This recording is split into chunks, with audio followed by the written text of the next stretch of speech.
ProNativas was an organization that was essentially started by Willow Zukowski in Monteverde, and we became very interested in her philosophy of using native plants of each area of Costa Rica to use in landscaping.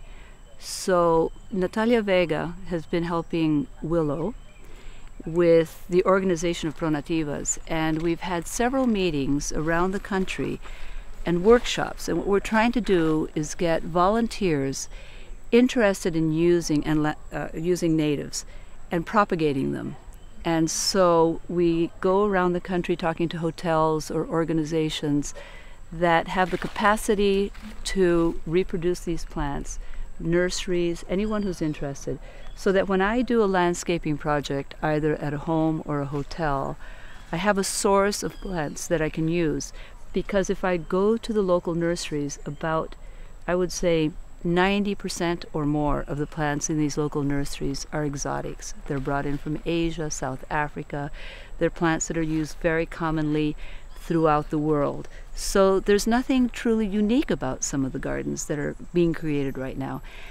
And if you use a native species, you're going to get this, again, whole flora and fauna. And here you have all these ferns. This is such a rich environment. I don't see why we can't replicate it in a hotel, in a home, in a lodge. And what's happening is that ICT, which is the organization that gives hotels the blue flag, is encouraging these people to use native plants. In the past, it was mostly native trees, and now we're encouraging them to say, okay, let's find some bromeliads, let's find some ferns that we can use, and different things that people don't see in California or Florida or Hawaii. You know, we want things that are unique to Costa Rica and unique to the zone of Costa Rica, because what grows in La Selva and on the Atlantic side doesn't fare well in Guanacaste, where you have a totally different ecoclimate, a tropical dry forest. Let's move over here to this very ordinary Cecropia tree. And right here in this little microenvironment, we have many, many different species of, again, native plants.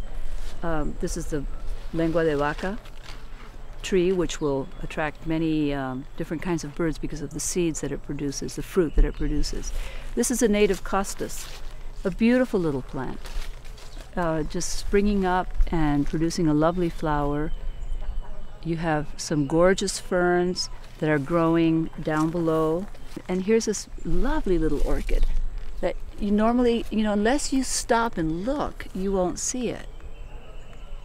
So it's a question of observing and coming in and looking at things very carefully, and you'll see a wealth of things that, from a typical landscape point of view, it would draw you in, as opposed to just something that's off in the distance that you visually see but don't participate with.